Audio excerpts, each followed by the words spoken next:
우리 다 같이 함께 해보실까요? 예배 승리가 인생 승리입니다. 예배 승리가 인생 승리라고 하는 언약을 마음에 여러분이 꼭 품으시기를 주님의 이름으로 축복합니다. 하나님은 예배를 통해서 영광을 받으시고 예배를 통해서 하나님 자녀된 사람들에게 은혜 베풀어 주시기를 기뻐하시는 분이십니다. 그러므로 어떤 경우라도 여러분들은 예배를 소홀히 하거나 예배를 놓치지 말고 예배를 우선하고 예배를 마음과 생각과 삶에 연결하고 또 예배로 승리하는 성도들 되시기를 주님의 이름으로 축복합니다. 여러분 한번 잘 생각을 해 보십시오. 만약 여러분의 인생에 회복이 안 될 만큼 위기 가운데 있다고 하면 여러분 어떻게 하시겠습니까? 여러분의 가문에 절대 불가능한 그런 문제와 실패 가운데 여러분의 가문이 빠져 있다고 한다면 또 여러분은 어떻게 하시겠습니까? 여러분이 가는 현장에 어둠과 재앙이 가득한다고 한다면 여러분은 또 어떻게 하시겠습니까? 여러분 걱정하지 말고 두려워하지 말고 낙심하지 말고 사도 바울이 한 대로 더 정확하게 말한다고 하면 하나님이 사도 바울에게 명령하신 대로 하면 되는 줄을 믿으시기 바랍니다. 사도 바울은 그럼 어떻게 했느냐 우리가 알아야 되겠지요. 사도 바울은 가는 곳마다 발견했습니다. 사람들이 지금 실패가 무엇인지 재앙이 무엇인지를 모르고 살아가고 있구나 라고 하는 것을 사도 바울이 발견을 했던 것입니다. 또 사도 바울은 보았습니다. 사람들이 지금 무너지고 또 실패하고 병들고 타락하고 있는 그런 이유를 사도 바울이 보았습니다. 그리고 사도 바울은 또 알았습니다. 사람들이 지금 그렇게 실패하고 무너지고 있는데 그 실패하고 무너지게 하는 그 배후에 역사하고 있는 사단의 역사, 우상 그리고 이단 종파의 세력들 그리고 하나님이 복음을 주셨음에도 불구하고 율법에 매여 있는 이 유대교 사람들 이 사람들의 모습을 이 사도 바울이 알고 있었던 것입니다. 그래서 사도 바울은 한 가지를 했습니다. 그 한 가지가 뭐냐 하면 가는 곳곳마다 가서 그 현장에서 함께 하겠습니다. 복음운동하고 교회를 세웠습니다. 사도 바울이 한 것은 한 가지입니다. 가는 곳곳마다 복음운동하고 그리고 교회를 세웠던 것입니다. 그런데 여러분 교회만 세우면 다 되는 것이겠습니까? 교회 세우면 내 인생에 뭐 놀라운 그러한 일들이 그렇게 일어날까요? 여러분 왜 교회를 세워야 합니까? 교회가 왜 중요한지를 알아야 되겠지요. 교회가 왜 중요합니까? 교회는 하나님께 예배를 드리는 곳이기 때문에 그렇습니다. 그런데 예배를 드리면 다 될까요? 가인도 예배를 드렸고 아벨도 예배를 드렸는데 가인은 예배를 드리고 나서도 완전히 실패했던 것을 성경 우리에게 보여주고 있죠. 그러면 예배는 도대체 무엇인가? 예배가 왜 중요한가? 그걸 알고 우리가 예배를 드려야만 하는 것입니다. 예배에는 무엇이 있습니까? 예배에는 바로 하나님의 말씀이 있기 때문에 그런 것입니다. 그러면 하나님의 말씀을 들으면 다 되고 말씀을 받으면 다 되는 것인가? 중요한 것은 하나님의 말씀이 중요한 이유는 그 말씀의 핵심 속에 뭐가 담겨 있느냐? 바로 예수 그리스도 복음이 담겨져 있기 때문에 그래서 말씀이 중요한 것이고 말씀을 받을 수 있는 예배가 중요한 것이고 예배가 행해지는 교회가 너무나 중요한 것입니다. 사도 바울이 이 사실을 알고 있었기 때문에 가는 곳곳마다 정말 이 사람들에게 필요한 것이 무엇인가? 이 어둠의 세력들을 다 꺾어버릴 수 있는 영적인 권세가 어디서부터 나오는 것인가?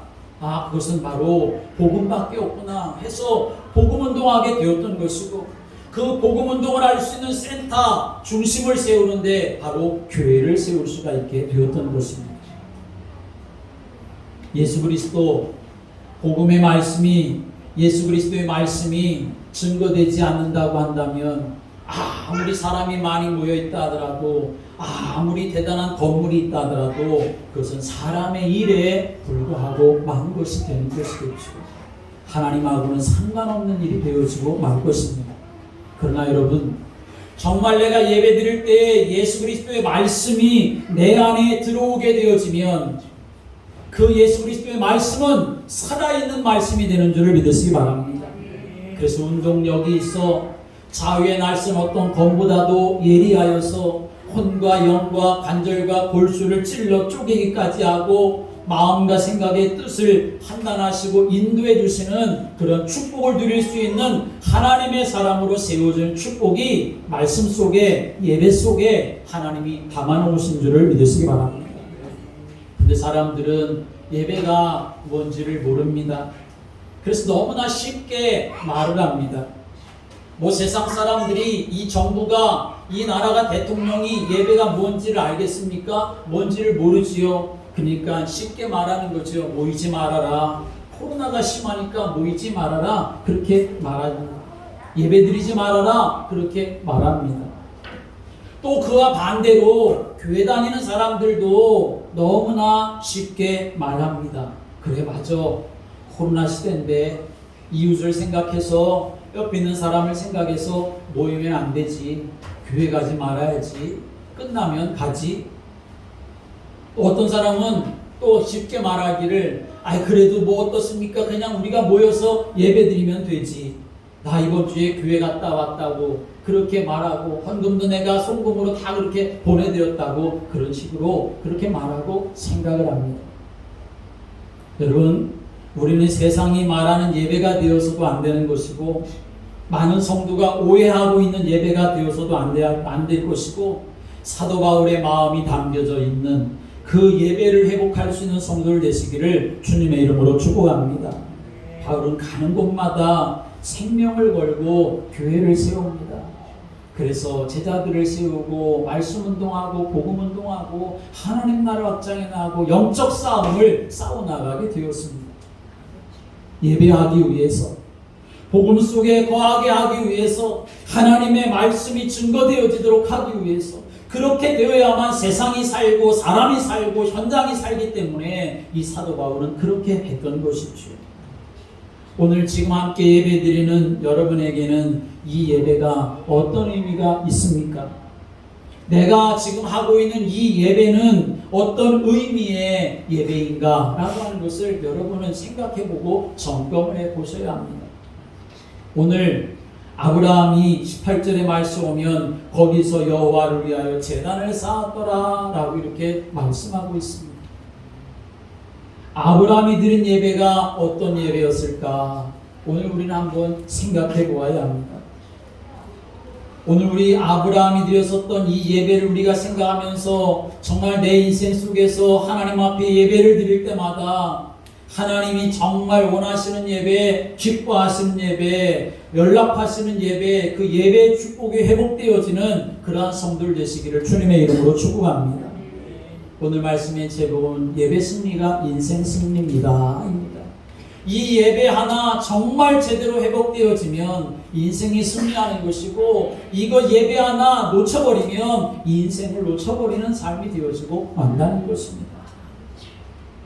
여러분, 성경에 등장하는 믿음의 선진들, 승리했었던 믿음의 선진들은 예배를 어떻게 이해하고 예배를 어떻게 생각했을까요? 하면 하고 바쁘면 못하고 한두 번 그렇게 갔다 오면 되고 어슬렁어슬렁 두리뭉실하게 그렇게 예배하는 사람들이었을까요? 여러분, 엘리야를 한번 생각해 보세요.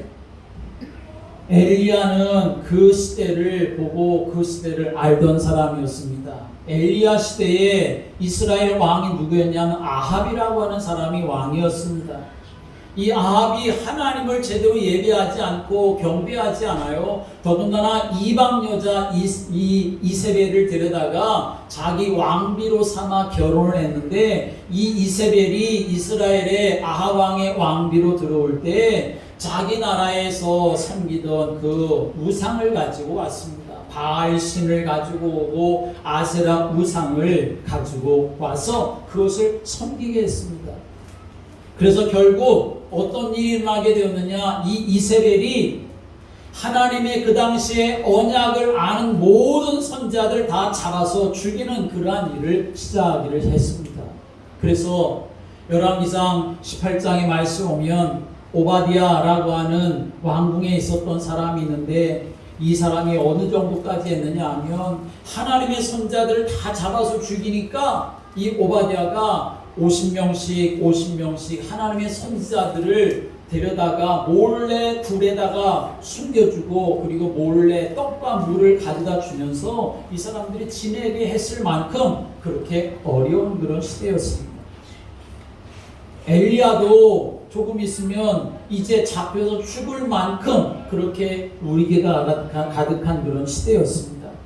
그러니 여러분, 그 시대가 온전했겠습니까? 성경은 말하기를 오늘 밥 한 끼 먹기 위해서 남아있는 이 밀가루 한 끼 밥 해 먹으면, 떡 만들어 먹으면 더 이상 먹을 것이 없어서 굶어 죽어야만 하는, 모든 사람들이 그렇게 살아갈 수밖에 없는 재앙의 시대가 그 시대에 닥치게 되었습니다. 가뭄이라고 하는 재앙이 닥치게 되었던 것이죠. 아합 왕에게는 답이 있었느냐? 답이 없었습니다. 왜냐하면 그 재앙은 영적인 이유 때문에 오게 된 재앙이기 때문에 그런 것이요. 그런데 이때 엘리야는 알고 있었습니다. 그래서 뭐합니까? 갈멜산에서 이제 올라가서 하나님 앞에 무너진 제단을 쌓고 번제를 드리고 저녁 소제 때가 되었을 때 하나님 앞에 부르짖어 기도하기를 시작했던 것입니다. 갈멜산에 올라가서 바알과 아세라 그 우상 선자들과 싸웠습니다. 물론 싸운 것처럼 보여집니다. 불싸움을 한 것처럼 그렇게 보여집니다. 그런데 엘리야는 그게 아니었습니다. 엘리야는 무엇을 알았느냐? 이 시대에, 이 땅에, 이 나라에, 이 백성들 가운데 하나님 앞에 예배드릴, 제사드릴 그 제단이 무너졌던 것을 알았습니다. 하나님 앞에 예배드리는 것, 그걸 다 무너진 것을 알았습니다. 그래서 하나님 앞에 제단을 쌓고, 그리고 송아지를 잡아 각을 떠서 나무에 얹어놓고, 그리고 저녁 소제 드릴 때가 되었을 때 하나님 앞에 부르짖어 기도하기를 시작했습니다. 이 말이 무슨 말입니까? 엘리야가 알았다는 것입니다. 이 땅이 이렇게 무너진 이유, 이 땅에 이렇게 가뭄이라고 하는 재앙이 오게 되어진 이유, 그리고 모든 백성들이 다 죽을 수밖에 없는 우상 숭배로 인한 이 재앙을 막을 수 있는 유일한 답, 그것이 어디에 있느냐? 바로 하나님 앞에 무너진 제단을 회복하고, 그리고 희생제사 번제를 회복하고 하나님께 나아가는 것만이 이 땅에 사는 것이고 이 백성이 사는 길이라는 것을 이 엘리야가 알게 되었던 것입니다. 그래서 엘리야가 그렇게 기도하게 되었을 때에 결국 어떻게 되었습니까? 가뭄이 해결되어지고 재앙이 떠나가게 된 줄을 믿으시기 바랍니다. 여러분, 엘리야가 드렸던 예배는 그냥 모여서 예배드리는 예배 정도가 아니었습니다. 어제도 예배했으니까 오늘도 예배하지, 그런 예배가 아니었습니다. 엘리야의 예배는 그 시대의 재앙을 다 치유하고 재앙을 막는 그런 예배였습니다. 사랑하는 여러분, 우리 교회의 예배가, 여러분이 드리는 그 이 예배가 재앙을 막아내고 그리고 재앙을 치유하는 하나님의 역사를 보이고 체험하는 그러한 예배가 되기를 주님의 이름으로 축복합니다. 우리가 드리는 이 예배 속에 하나님의 영광 받으시면 하나님은 못하실 일이 없다는 사실을 우리는 반드시 기억해야 하는 것입니다. 또 여러분, 다니엘을 생각해 보십시오. 다니엘의 예배는 어땠을까? 일주일에 한 번 교회 갔다 오는 예배였을까요? 예배하면 복 받는다, 그런 예배였을까요? 여러분 다니엘은 알았습니다. 다니엘도 지금 바벨론의 포로로 그렇게 붙잡혀간 것 아니겠습니까?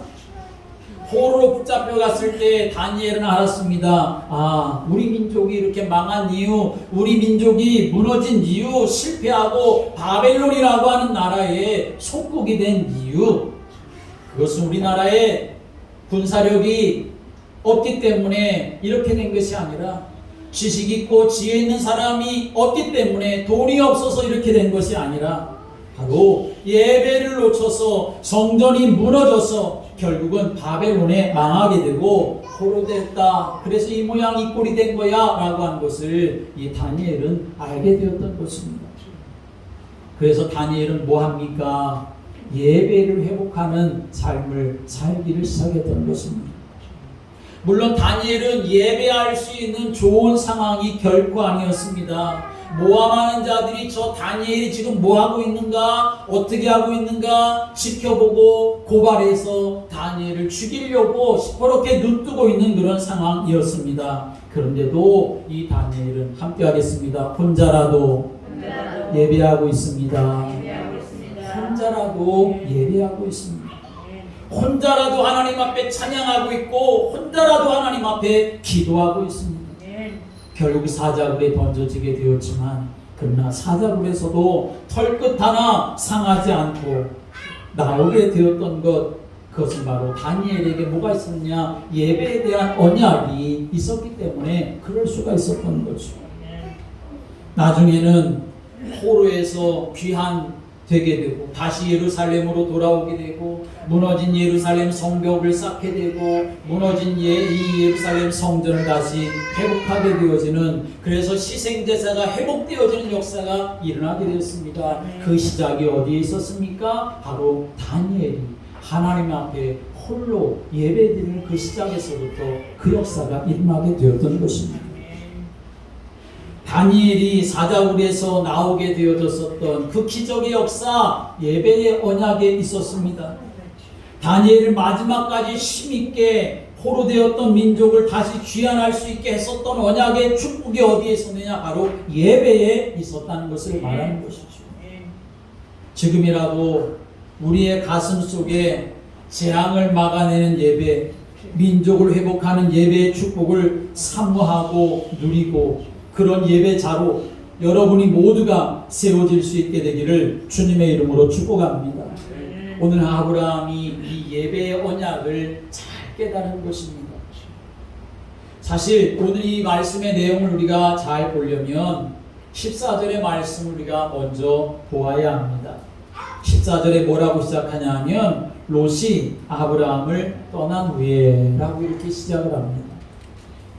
함께 해볼까요? 롯이 아브라함을 떠난 후에, 롯이 아브라함을 떠난 후에 여호와께서 아브라함에게 이르시되 너는 눈을 들어 너 있는 곳에서 북쪽과 남쪽 그리고 동쪽과 서쪽을 바라봐라. 보이는 땅을 내가 너와 네 자손에게 주리니 영원히 이르리라. 내가 네 자손의 땅을 티끌같이 하리니 사람이 땅의 티끌을 능히 셀 수 있을진데 내 자손도 세리라. 너는 일어나 그 땅을 종과 행으로 두루 다녀보라. 내가 그것을 내게 주리라. 하나님 이렇게 말씀하십니다.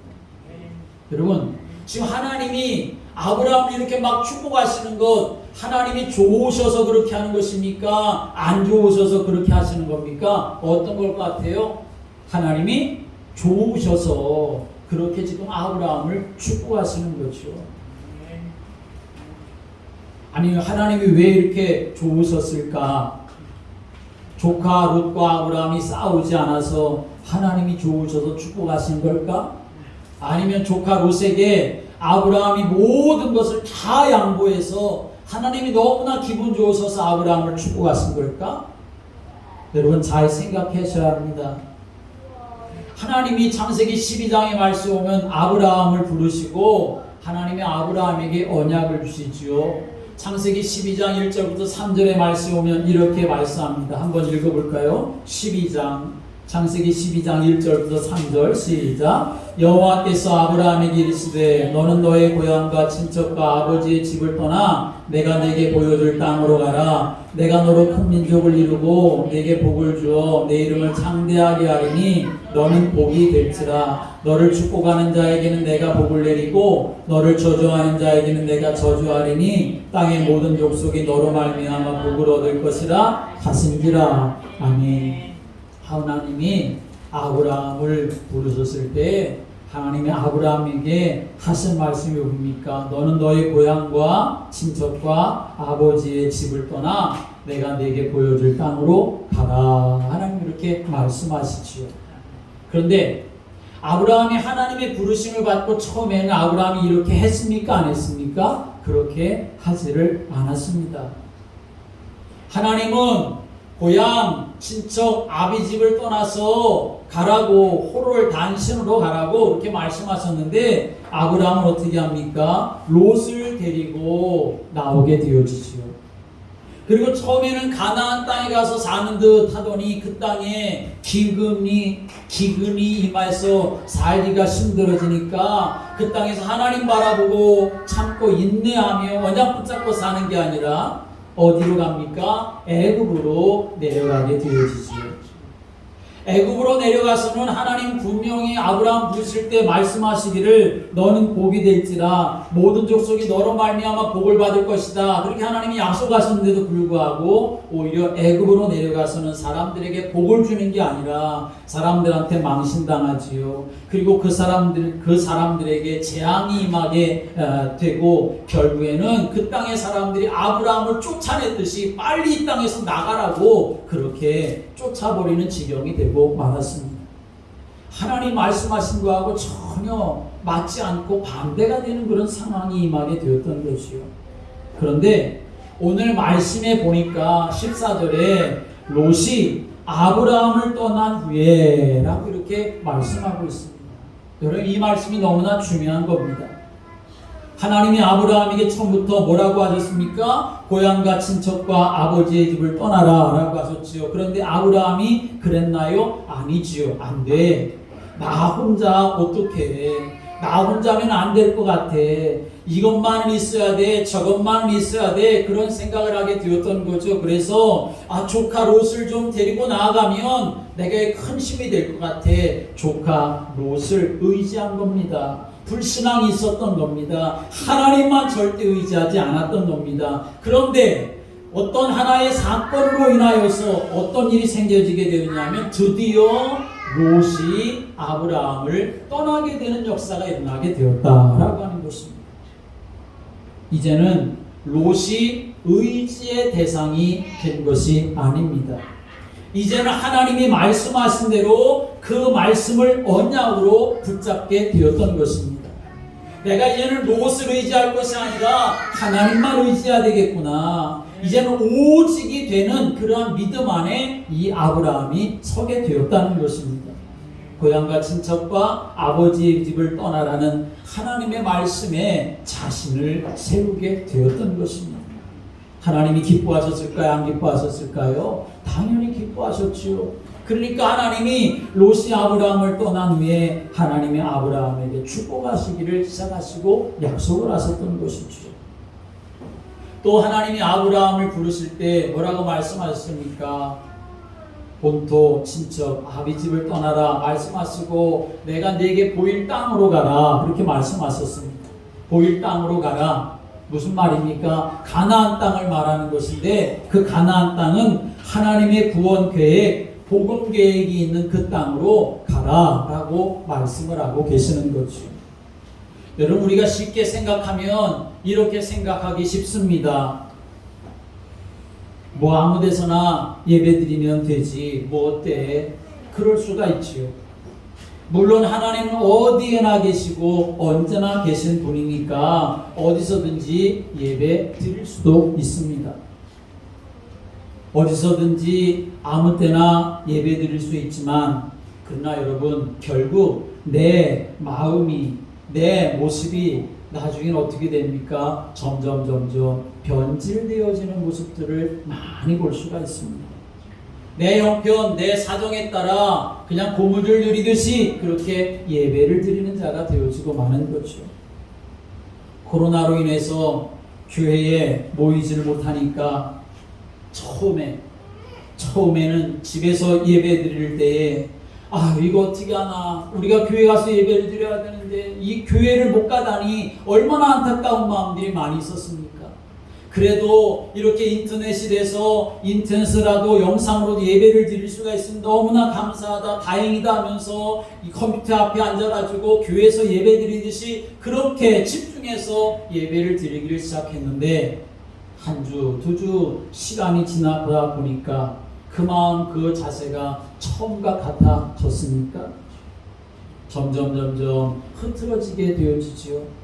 반듯하게 앉아서 처음 예배드리던 그 자세와는 다르게 그냥 소파에 푹 잠겨가지고 비스듬히 주무어서 처음부터 끝까지 예배에 집중하던 그 처음 때와는 다르게 전화 오면 전화 받고 카톡이 오면 카톡도 확인하고 물을 마시고 싶으면 예배드리다가도 주방으로 가고 그런 모습으로 바뀌어지고 변질되어지게 되는 것이죠.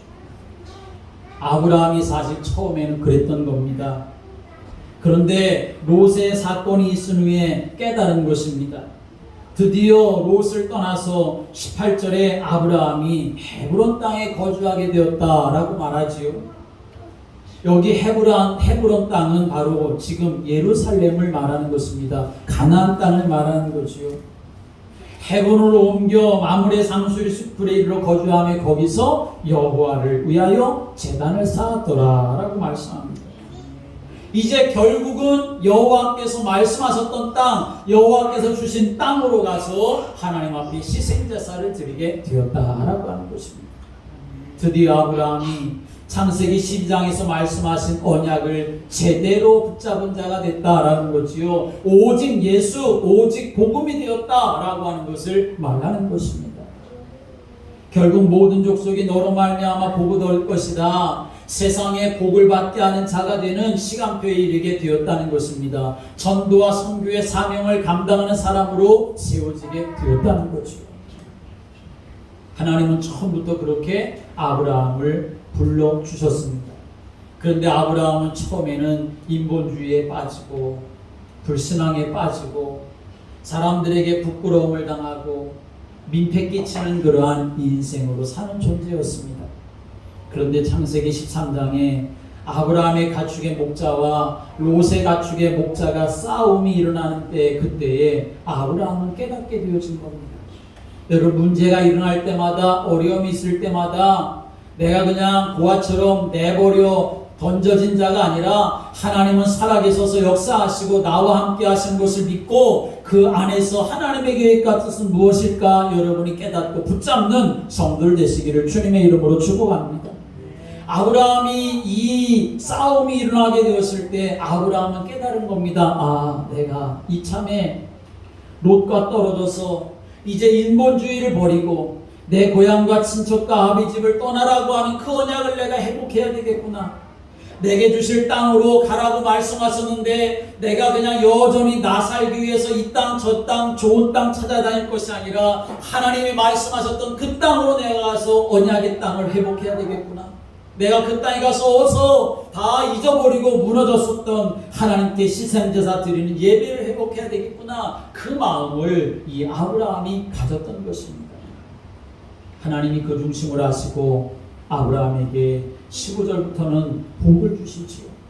15절부터 17절까지 한번 읽어볼까요? 15절부터 17절 시작. 보이는 땅을 내가 너와 네 자손에게 주리니 영원히 이르리라. 내가 네 자손이 땅에 티끌 같게 하리니 사람이 땅에 티끌을 능히 셀 수 있을진데 네 자손도 세리라. 너는 일어나 그 땅을 종과 행으로 두루다녀보라. 내가 그것을 네게 주리라. 아멘. 하나님이 예배의 의미가 무엇인지 바로 알고 예배하고자 나갔었던 이 사람의 인생에게 주신 축복이 바로 이런 축복인 것을 성경 우리에게 말씀하고 있는 거죠. 사랑하는 여러분, 오늘 이 말씀을 통해서 아브라함이 회복한 이 예배를 여러분이 회복하고 평생 마음이 담고 누리는 그러한 성도들이 되시기를 주님의 이름으로 축복합니다. 아브라함은 그 인생의 목적이 무엇이었느냐? 그저 잘 먹고 잘 사는 거, 그게 목적이 아니었습니다. 여호와를 위하여 제단을 쌓는 것, 그것이 바로 아브라함의 목적이었던 것입니다. 여기에 방향을 맞추니까 하나님이 보장해 주신 것입니다. 축복을 부어주신 것입니다. 그런데 아브라함이 이렇게 제단을 쌓기 위해서 예배를 회복하기 위해서 어떻게 했느냐? 한마디로 말하면 예배 회복을 위해서 모든 것을 다 포기하고 초월했다라고 하는 것입니다. 함께 하겠습니다. 예배를 위해서 포기하고 초월했습니다. 예배를 위해서 포기하고 초월했습니다. 뭘 포기하고 무엇을 초월했습니까? 물질을 초월하고 포기했습니다. 여러분, 아브라함은 농사 짓는 사람입니다. 어떤 농사입니까? 가축을 기르는 목축업을 하는 사람입니다. 목축업을 하는 사람에게 뭐가 중요합니까? 땅이 중요한 거예요. 물이 중요한 거예요. 목초지가 중요한 거예요. 그런데 아브라함은 그 좋은 땅, 여호와의 동산 같은 그 땅, 롯에게 다 내어주고 자기는 목축이 안 되는 땅으로 가게 되어집니다. 여러분, 농사를 하는데 목축을 하는데 땅이 얼마나 중요합니까? 그런데 아브라함은 알았습니다. 그것과 비교도 안 될 만큼 더 중요한 것 있는데 그게 뭐냐? 그것은 바로 하나님 앞에 예배를 드리는 것이다 라고 하는 것을 알았다는 것입니다. 여러분은 예배를 어떻게 생각하십니까? 여러분의 인생에 경제보다 돈보다 아브라함처럼 예배가 더 우선되는 그런 삶이 되시기를 주님의 이름으로 축복합니다. 하나님이 보장해 주시는 삶을 살게 되는 겁니다. 그러면 또 아브라함은 뭘 포기했느냐? 인간의 도움도 다 포기하고 초월했습니다. 예배를 위해서.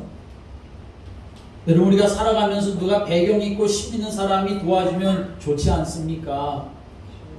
그런데 예배는 이것보다 더 소중했던 것입니다. 예배를 통해서 얻는 영적인 힘, 그 배경이 더 중요한 것을 알았기 때문에 이제는 롯과 함께 할 수가 없구나.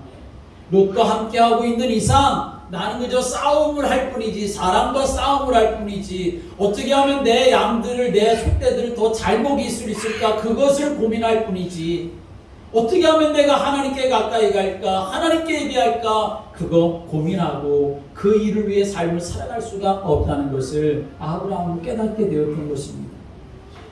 그래서 아브라함은 인간의 힘과 그 능력, 그 배경, 그걸 의지하려고 한 것이 아니라 이제는 내가 하나님 앞에 예배해서 영적 힘을 얻는 자가 되어야 되겠구나 하는 사실을 알았던 것입니다. 그래서 롯과 이제는 헤어지게 되었던 것입니다. 여러분, 사람이 서로 돕고 사는 건 너무나 중요한 일입니다. 우리 성도들도 서로 돕고 살아야 합니다. 그런데 그것이 배경이 아니라 하나님이 우리의 배경이 되어지고 그 배경을 가지고 서로 돕고 살아가는 사랑의 성도들 되시기를 주님의 이름으로 축복합니다. 예배를 드릴 수 있도록 돕고 하나님을 만날 수 있도록 돕고 영적인 힘을 얻을 수 있도록 돕고 그렇게 살아가는 성도가 되어야 하는 것입니다. 또 아브라함은 환경을 초월했습니다. 여러분, 아브라함 말고 롯은 이제 아브라함이 너 먼저 선택하라 해서 롯이 선택을 하는데 무엇을 선택했습니까? 가장 좋은 땅을 선택했습니다. 비옥한 땅을 선택했습니다. 요단 지역 물이 가득하고 목초가 아주 가득한 그 땅. 그래서 오늘 성경의 말씀에 보니까 여호와의 동산 같고 비옥한 애굽 땅과 같았던 그 땅을 이 롯이 선택했던 것입니다. 그리고 점점 어디로 가기를 시작했습니까? 소돔이라고 하는 도시로 가기를 시작했습니다. 거기 가면 좋습니다. 소돔으로 가면 거기에는 모든 게 다 풍성합니다. 사람도 많습니다. 살기도 좋습니다. 편합니다. 번쩍번쩍 그렇게 됩니다. 근데 아브라함은 그런 환경을 다 포기했습니다. 그런 환경 없어도 나는 하나님 앞에 예배하기만 하면 하나님이 주시는 내적인 평안함과 은혜로 충만해서 그것과 비교할 수 없는 기쁨과 은혜가 있다는 것을 이 아브라함이 다시 깨닫게 되었던 것이죠. 여러분은 만약에 그런 것과 예배를 바꾸라고 한다면 여러분 어떻게 하시겠습니까? 아무도 가지 않고 농사짓기도 너무나 어려운 척박한 땅. 그러나 어떻게 보면 오히려 하나님과 더 만나고 하나님께 가까이 갈 수 있는, 예배할 수 있는, 예배하기 좋은 그러한 땅. 여러분에게 가라고 하면 여러분은 어떻게 하시겠습니까? 뭐 우리 교회 성도들은 특별히 뭐 이사를 왔다 갔다 하거나 그런 분들은 안 계시지만, 그런 혹이라도 여러분이 살면서 이사 계획이 있다고 한다면 여러분 어디로 가는 것이 맞다고 생각하십니까? 땅값 좋고 아파트값 좋은 데로 이사 가는 게 좋은 것이겠습니까? 애들 공부 가르치기 좋은 곳으로, 돈 잘 벌 수 있는 좋은 곳으로, 살기 좋고 편한 곳으로 그렇게 이사 가는 것이 여러분 좋다고 생각하십니까? 그렇지 않습니까? 교회 중심으로 가야 하는 것입니다. 예배 중심으로 살아야 하는 것입니다. 여러분이 인생에게 하나님의 은혜가 없다고 한다면, 인생에게 하나님의 축복이 없다고 한다면 그 인생은 어떻게 되겠습니까? 그러나 하나님의 은혜가 있고 하나님의 축복이 있는 그 시작에 그 통로가 여러분 무엇입니까? 바로 예배인 줄을 믿으시기 바랍니다. 예배 중심으로, 교회 중심으로 우리의 삶이 살아가야 되는 것입니다. 보십시오. 아브라함이 다 포기했어요. 예배 때문에 다 포기한 거예요. 돈도 포기하고 사람도 포기하고 환경도 포기했습니다. 그러면 아무것도 없어야 되고 망해야 되는 것 아니겠습니까? 그런데 보십시오. 아브라함은 가병 318명을 거느리고 네 나라 왕들과 그 연합군들과 싸울 만한 능력 있는 아브라함이 되었던 것을 성경 우리에게 증거하고 있습니다.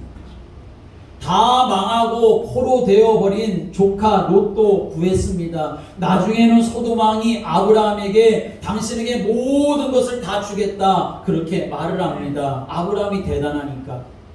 그런데 아브라함은 그 소돔왕에게 뭐라고 말합니까? 나는 네가 죽는 것 실오라기 하나라도 신발끈 하나라도 나는 갖지 않겠다.